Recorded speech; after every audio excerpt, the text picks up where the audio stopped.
Hi guys, welcome to Counterpoints. My name is Connor, and today we're going to be breaking down the phenomenal animation Tithes Episode 3 Bullets from Warhammer TV. It is a darn good episode with both aerial and boots on the ground combat. If you want to watch the original in full and without lore, go to Warhammer TV, link down in the description, and become a subscriber there. If you're new to the channel, be sure to like, comment, and subscribe, and check out our animation breakdowns and our real-life bolter video. This episode is brought to you by Mastermind Models and Miniatures. They are a phenomenal paint studio out of Huntsville, Alabama, who are waiting for your commission idea. You know darn well that you're just going to spend another fortune on plastic gray kits that are just going to sit there in your pile of shame, and it will take years to get them on the battlefield. Instead of procrastinating, let Mastermind Models and Miniatures bring your imagination to life. Go to the link down in the description below and tell them that we sent you. Received, Epsilon Alpha. Saint Amelia, grace your descent. Form up and stick close. We can't risk one of those Xenos scrap cans getting between us and the freighters. On your lead.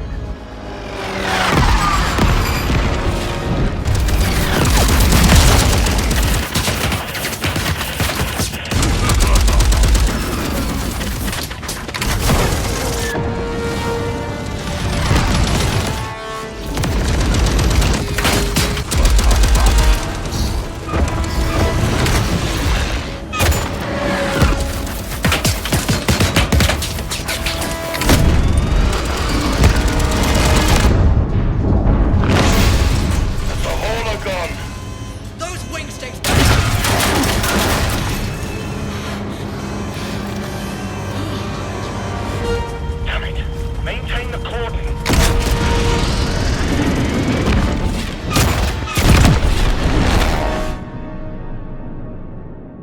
Flyboys ain't worth their teeth. This way.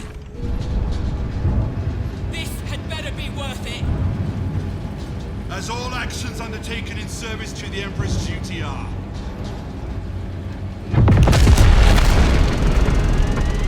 Fuck, Jigging's gone.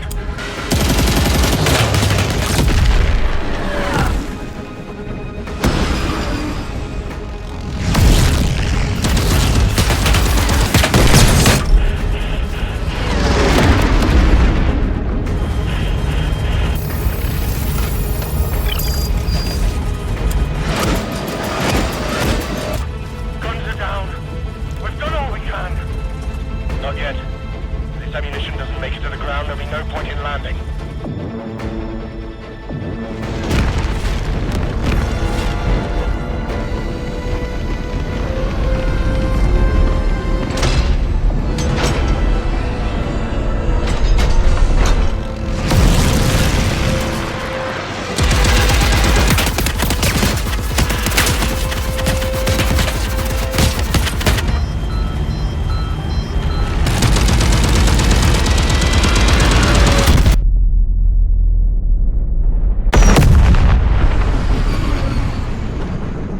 In the preamble to the violence, one thing the episode captures is that infantry do love to complain. It is too hot, too cold, too cramped, too open, the gear is heavy, the equipment is breaking, they're out of water, they're out of food, the assigned mission sucks. The list goes on and on, but there is a healthy bit of ribbing going back and forth between squad members and their attached commissar. Gripes are particularly about the inglorious nature of their supply run mission. I'll get into more details later in the episode, but the infantry are a Cadian Kazarkan squad, that regiment's shock troops. The commissar is a morale officer who enforces discipline, often with words, but sometimes with bolt rounds. The squad and commissar are tasked with accompanying logistics carriers down to the surface in an Imperial Navy dropship Valkyrie. Joining them is a flight of Imperial Navy Aeronautica Imperialis Thunderbolt atmospheric fighters. During the Great Crusade, all military forces, including void ships, fell under the authority of the Imperial Army. During the Great Civil War, known as the Horus Heresy, entire fleets and millions of troops declared for the traitors because one commander at the top found it profitable, and the men under him took orders without question.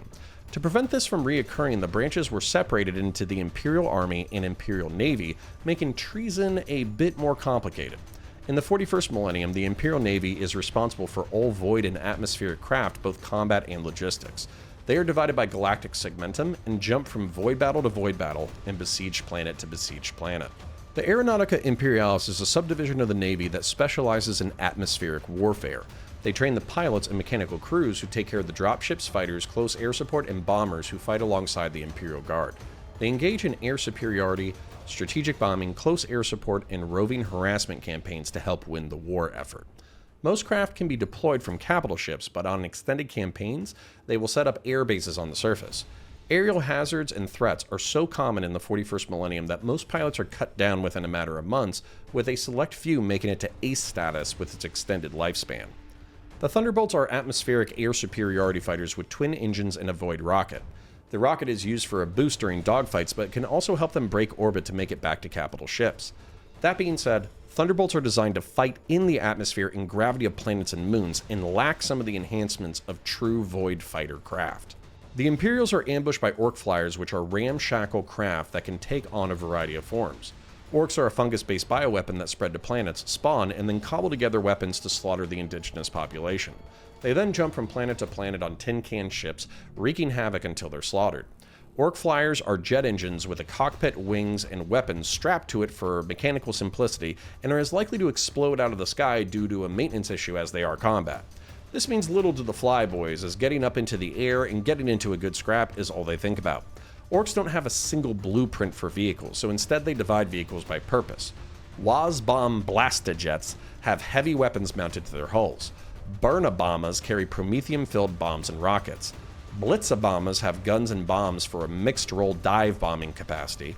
Finally, Daka jets mount as many guns as possible onto their frames for aerial combat. I would specify their roles and tactics, but I think most orcs just like to blow stuff up with what's available. The Thunderbolts are quickly swarmed, but lucky for them, their heavy armor and speed makes them difficult to take down.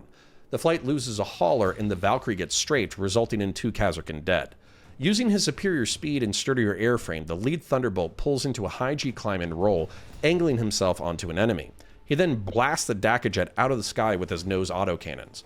The Orcs answer by taking out a Thunderbolt and mechanically disabling the other. Dogfighting is about airspeed and angles, and so while the more talented Imperial pilot can get into the position to fire, his autocannon ammo feeders are damaged, preventing another kill. The ammunition situation is so dire, the flak cannons don't even fire at oncoming Orc jets strafing the landing pad. Sacrificing himself to save the haulers and lives on the ground, one of the Thunderbolts rams 2 Daka jets, surprising even an Orc pilot in the effort. The last Thunderbolt limps away from the aerial battle, having lost 1 hauler, 2 Khazarkan, and 2 brothers to the effort. The only ammunition left on the surface is small arms and some heavy weapons ammunition. There are no artillery shells, no tank shells, no flak shells, and the haulers are empty. The Cadian officer meeting them is confused and infuriated, but soon understands that their situation is even worse than he feared. Rather than an emergency resupply, the haulers are there to take what limited ammunition is left and redeploy it to another planet. The Departamento Munitorum is considering this battle lost and is leaving the men and women of the planet to fight and die with swords, bayonets, and knives in a hopeless last stand. The Cadian officer is revolted by this decision, but obeys a pointed hot-shot las rifle and a stern reproach from the Commissar. A commando Orc sniper, a rare member of his race, saw the aerial battle and did not believe the flyboys were worth their teeth, the main Orc currency. The flyboys were likely meant to shoot down the escort so the haulers would be looted more easily, but instead caused much more havoc. That being said, he is ready to move on the haulers.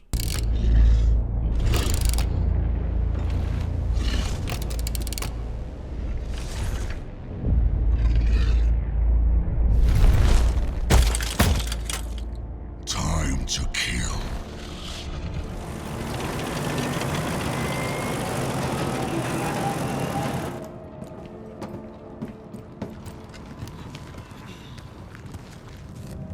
This is a fucking mess. We're leaving them to die. Do you know what separates us, Sergeant? You were raised by the genteel of the scholar Progenium, and they found me scrounging for food in the bowels of a ship. Were fate to blame, this might be an easier burden. No. I was inducted into the commissariat because my father was a scion, the Emperor's finest shock troops, and because of his devotion, of his heroism and sacrifice, my mother was freed of my burden, and I was raised to watch over our own. 50. What? The soldiers I've killed. Not Xenos or heretics. Soldiers. Loyal, scared, angry, lost soldiers. Men and women of service in a galaxy that would have had them be anything else. 50. 50 and no more.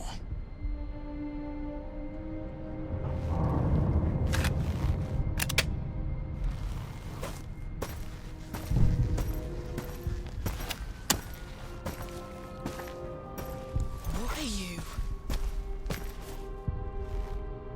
I am staying. When all is dust, I will have seen out this wretched life stood beside these people, not stood at their backs, not looking over their shoulder. So, you would meet the Emperor a traitor? Trying to shame me into leaving. You would have made a fine commissar. Brock, you...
That was just the scouts.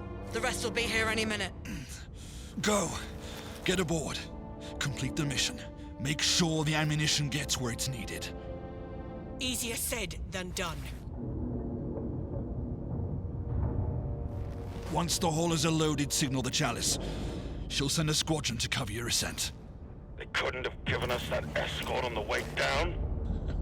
We didn't have the cargo then. What was there to protect? Bastards!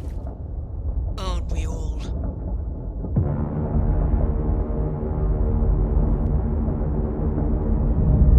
The Commissar waxes philosophical to the Kazarkan sergeant, beginning his speech asking what the difference between the two of them is. While it's hard to pin down a single variable, I can explain the lore separating them. The Tempestus Scions are the elite shock troops of the Imperial Guard. They are from many worlds and either deploy as standalone regiments, or they are auxiliaries to Imperial Guard or Inquisition detachments. Imperial nobles, unlikely to inherit titles, wealth, or land, will sometimes volunteer to be among their ranks, but they are primarily recruited from the Schola Progenium. The Schola Progenium is the war orphanage of the Imperium, but it doesn't just take anyone. It takes the sons and daughters of notable warriors, diplomats, and administrators, killed in service to the Imperium. Commissar Brock is one such orphan, the son of a Tempestus Scion, considering himself lucky to have been taken in so his mother wouldn't have the burden of his care. The school raises its charges in a strict environment and prepares them for Imperial service through training and temperament evaluations. The strong and fierce will become Tempestus Scions or Sisters of Battle. The meek but studious will become members of the Adeptus Administratum. The studious but zealous charges will become priests, and the strong, fierce, intelligent, zealous, and rhetorically gifted will become commissars. Commissars are the overseers of the Imperial Guard and have the authority to discipline and execute the cowardly or insufficient where needed. The best among them will give great speeches to rouse the men to battle, but all of them will be quick with an execution shot if they smell a whiff of corruption or cowardice. Commissar Brock is proud of his heritage and likely took his duties with zeal, but after decades of service and executing 50 loyal but cowardly or insufficient guardsmen, he is ready to face the enemy and die defending his brothers in arms. The Khazarkan sergeant is shocked by his choice. Her purple eyes and carapace armor mark her as a daughter of the fortress world of Cadia. Cadia was outside the Eye of Terror and was a bastion against the reaving bands of Chaos Warriors spilling from that hole in reality. The entire population was mobilized to fight, with adolescents forming an esteemed planetary defense force known as the White Shields, and every able-bodied man and woman knowing how to wield a weapon. Abaddon, in his 13th Black Crusade, wished to take the planet and turn it into a nexus for chaos incursions into the galaxy. When he was denied this prize, he flung a Blackstone fortress into the planet, destroying it and the Necron pylon technology buried there. The pylons were holding the Eye of Terror stable, and with them destroyed, a warp tear ripped across the galaxy, now known as the Great Rift.